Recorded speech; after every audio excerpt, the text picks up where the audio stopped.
All right, everyone, country here this morning. Just gonna show you today what we're gonna make is Noodle Bobbers. So stick around, see what I do. Okay, here's one of my type of Noodle Bobbers. This one's kind of long. This is make sure. This one's 6 inches long here.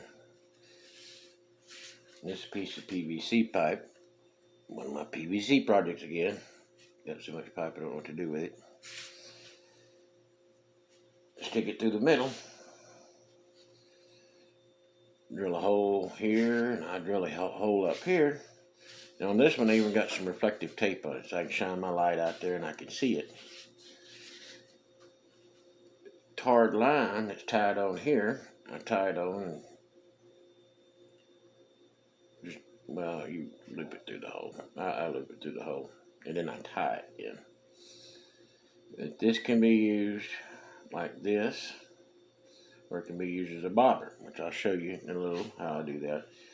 But this particular one here, this is an older one, and when I flip that pipe on, I'll glue it around, and I've tried a different glue this time. I couldn't find any super glue, and I found this. This is some Loctite glue,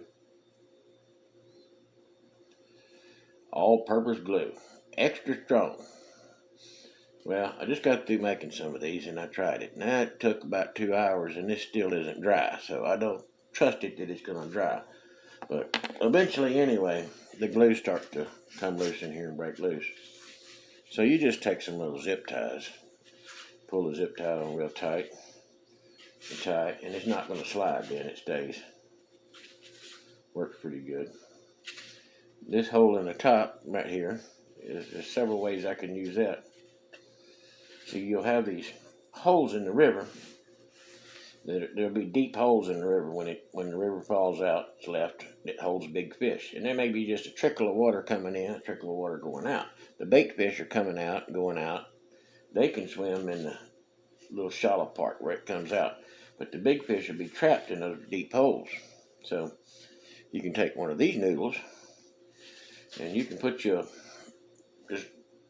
looping it on here with a barrel swivel or whatever how you want to do it, and you can do it just like you do a trout line and make you a long leader with a hook on it. You can even put a slide sinker on it if you want. Tie some live bait on there, and you can just throw this out in that big pool of water and just let the bait do its thing. Let him swim around, whatever, and you have a little canoe or a little john boat or something. You can go out and get it, or wade out there and get it, swim out there and get them, ever how you want to get them. Or if you don't want to fool with all that, that's what this hole in top's for. You can have a piece of your bank line tied to it and have it tied off on a tree or a bush or something, tied around your leg, around your finger, whatever you want to do. And you can pull it in whenever you get one. Or you can take a long cane pole, stick it in the bank with it hanging way out in the water, and have a long piece of bank line on the end of it and tie it through this and just let them float all around. Or if you're in one of those little spots where you have limbs hanging over, you can tie it on the limbs, tie it off. But you don't have to tie it off when you're in those little pools, because they're not going to float off down the river. They're not going to get through the shallow. And I'm sure some of you have seen these places where I'm talking about. Sometimes they're not very wide, just a little trickle of water coming out of that hole. And nothing can really get through there.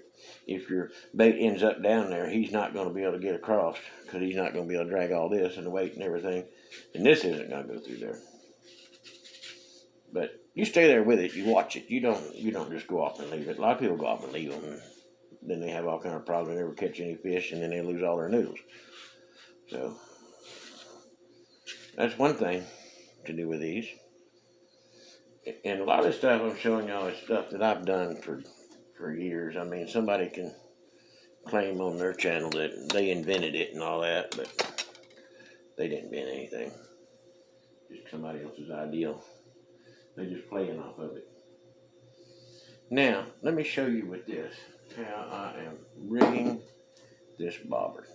How I'm making this work for me on my rod and reel.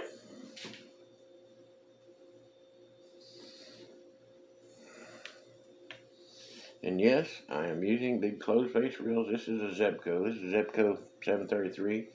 And we have an ugly stick rod. And then these long handled spinning rods is the only rods I can find that are really strong enough. And then they have the long handles on it where I can stick them in my pole holder, which for another video, I'll show you how to make my pole holders.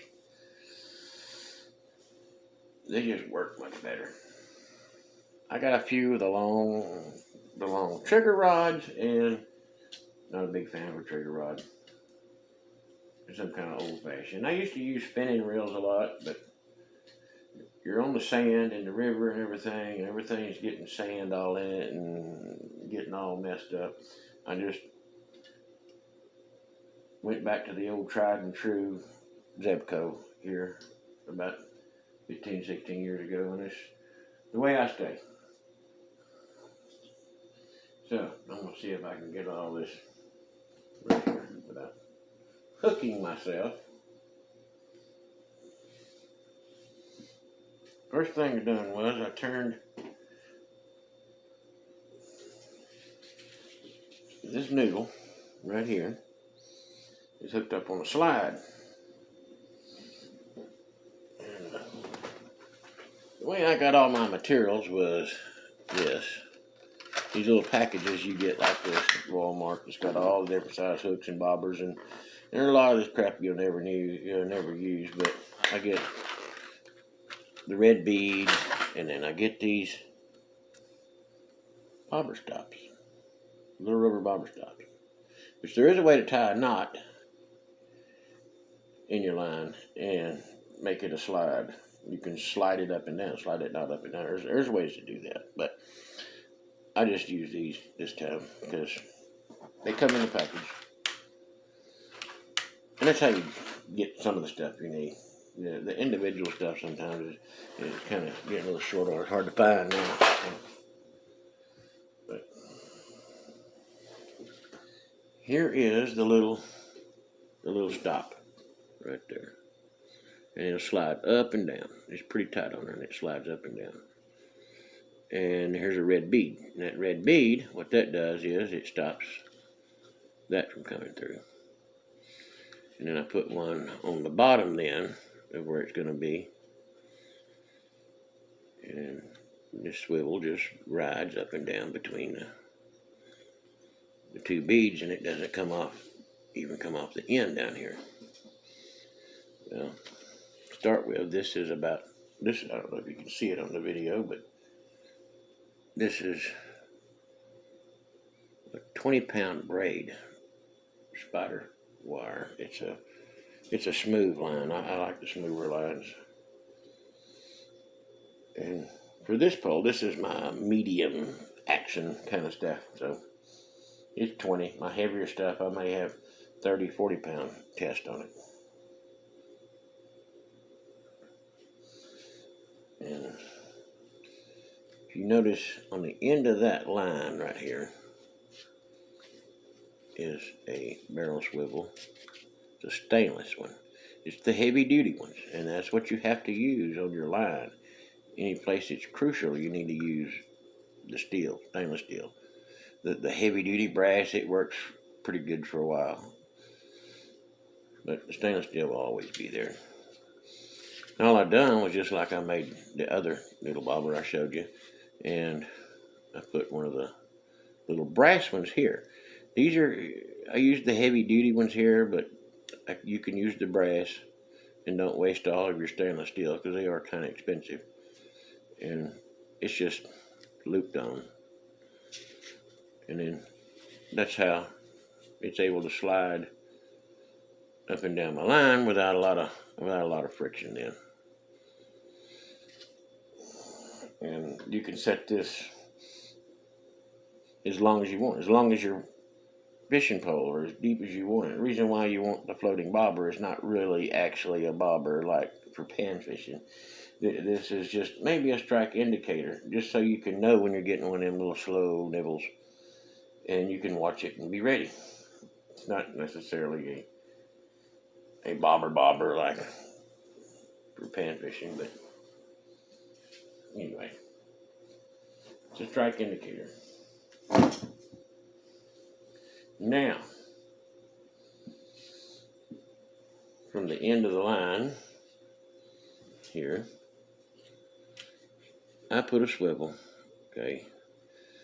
And then this, you see, is one of the heavy stainless steel ones with a snap in it. It's a barrel swivel, and this is my leader. This is some 30-pound monofilament line.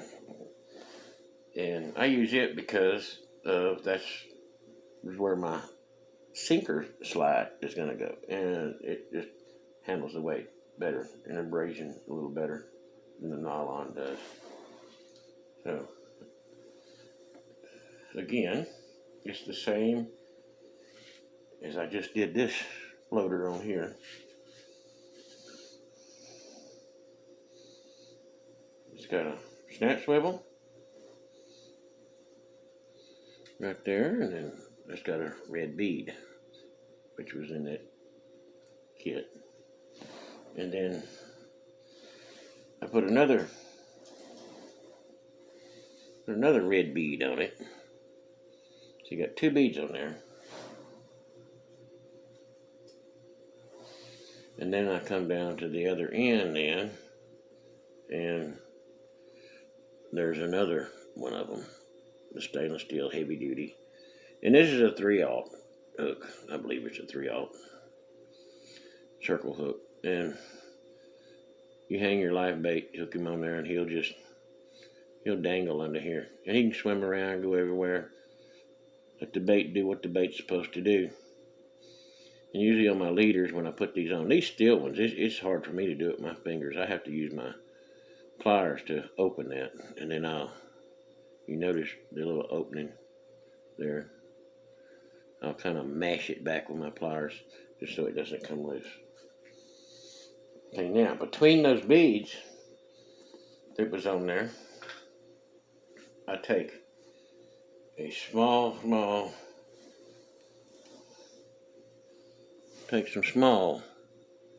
barrel swivels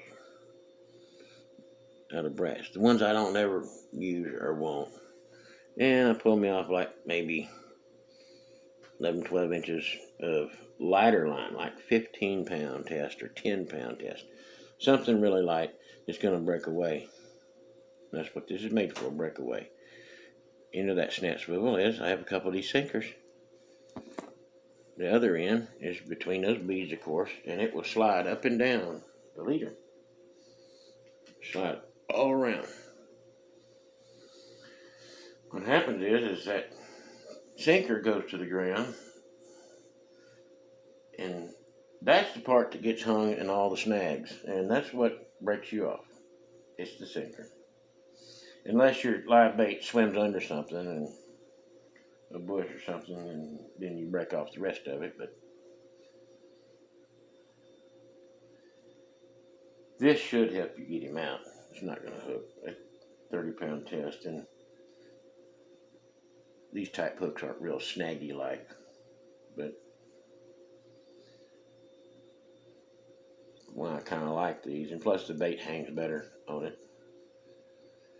And what'll happen is that's sitting down, he's swimming around, the bait's swimming all around, he's got some freedom, and he's swimming around, and the catfish comes along, he bites, and he's chewing on it, eating on it, and this hook will turn, it turns,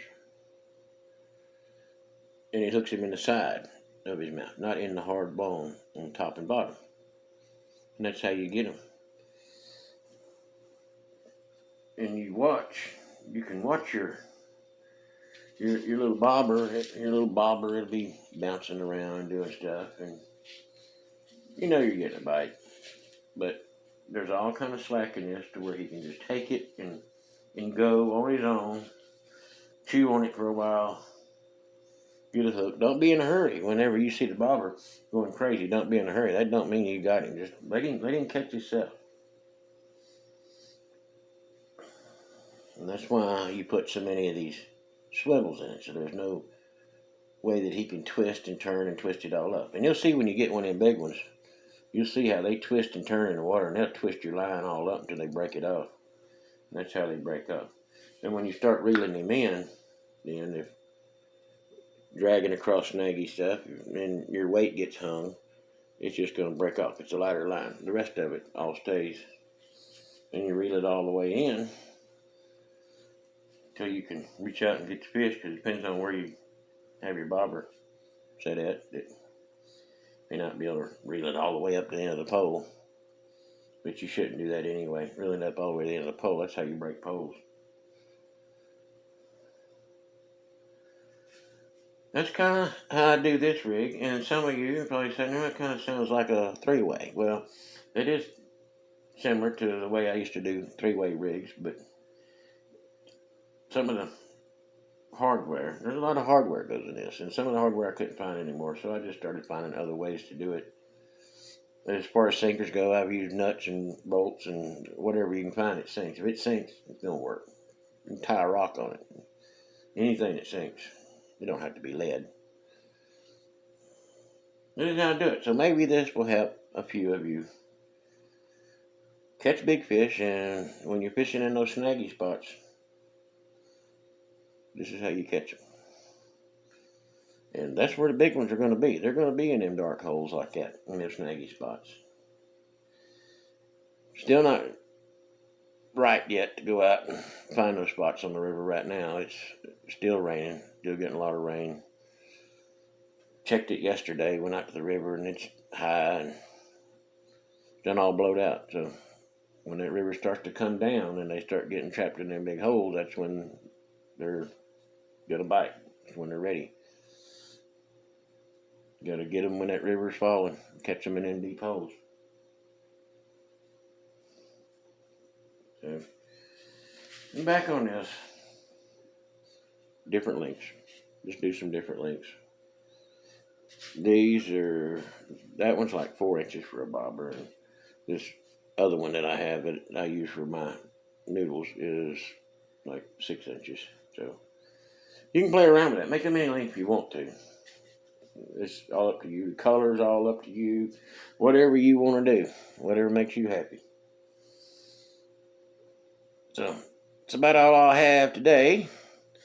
So everyone, like, share, subscribe. YouTube, Rumble. I'm on them all. See y'all next time till I have something else.